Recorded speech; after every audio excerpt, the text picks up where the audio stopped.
I can feel your heart racing, 'cause everybody knows, yeah, everybody knows. And I can feel your body shaking every single touch. That's just how it goes. That's just how it goes. I find it so hard being addicted to your love.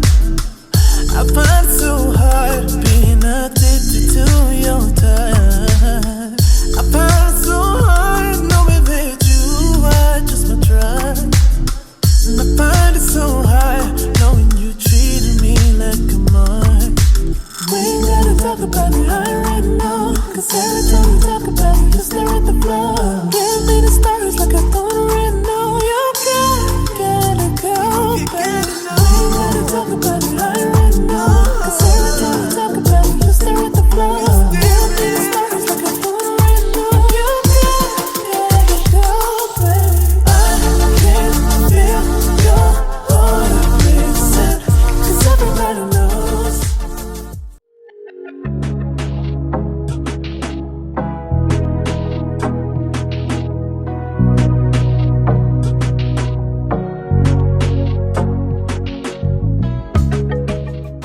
Hi guys, welcome back to my YouTube channel. It's your girl Osla. If you're just coming across this face for the first time, you're highly welcome. If you're a returning subscriber, thank you guys so much for always sticking around with your girl. So let's just go straight to the video for today.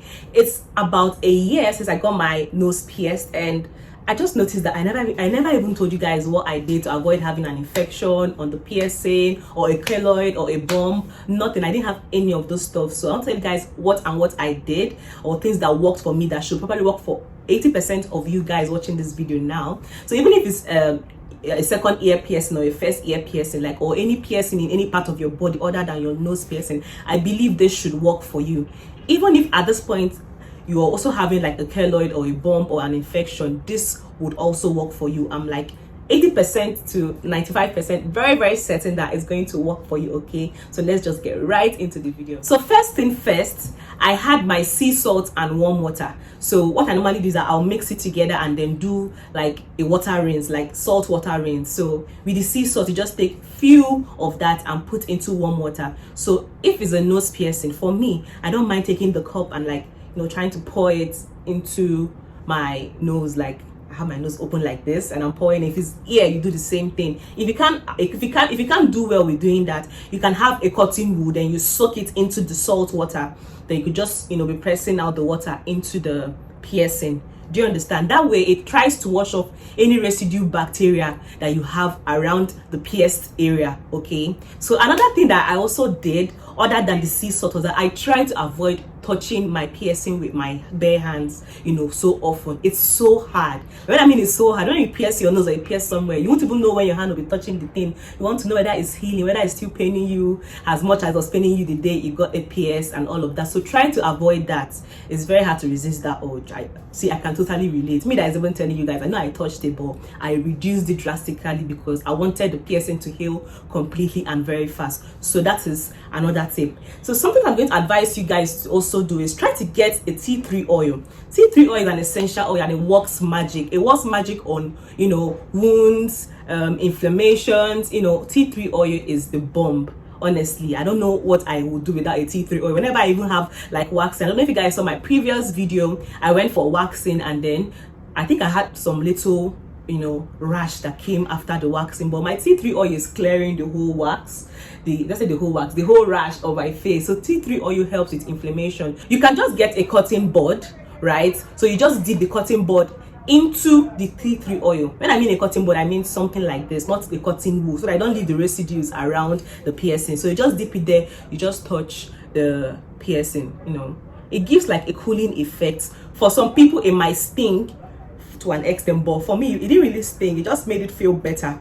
And if you're having like an infection or your piercing is not healing so fast, what I can advise you to do is to get this tea tree oil, then get your salt, that's your sea salt, get your sea salt, then your tea tree oil. Try to grind your sea salt. Sea salt, it comes in very big granules, so you can grind it with your mortar and pestle to make sure that the granules have been reduced to a fine powder. Then you add your tea tree oil to it, you mix properly, then you take that paste, you rub it or you leave it directly on the keloid or infection. Leave it there, don't even touch it.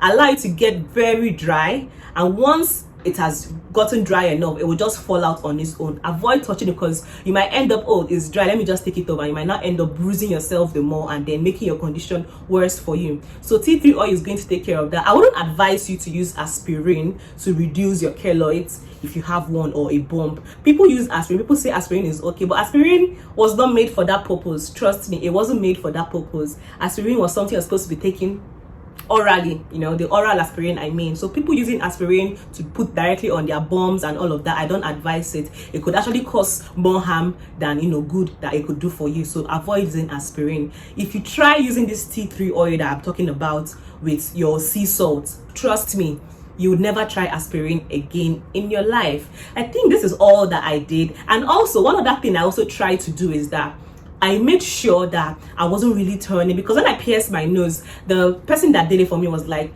in the first few days that I pierced the nose, I should just be like turning the ring inside so that it will not stick.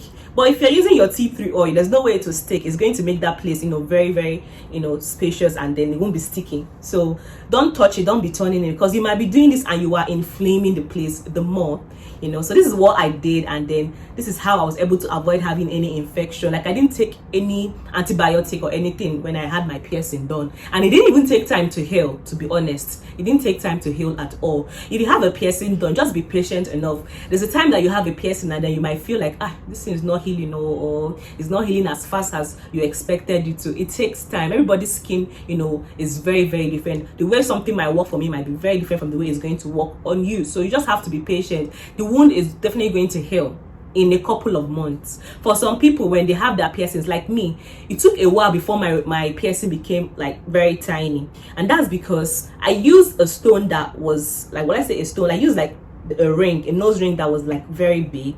Yeah, so when I used a nose ring that was very big, it didn't make the part under the ring, like, you know, it's a nose ring now, so it's on top of this place, so the part directly under the ring wasn't healing that well. So I had to keep changing my nose ring after, like, you know, a couple of weeks to make sure that those parts are also healing as well. Yeah, so I think if you follow these steps using your essential oil, your tea tree, I think that's actually the bomb of everything. Just use your tea tree oil, your piercing will heal. No keloids. If you have keloids already, do what I said you should do and it will disappear. Like, you don't have to do too much. Don't go watch other YouTube videos, or watch this one. This is the one that will help you.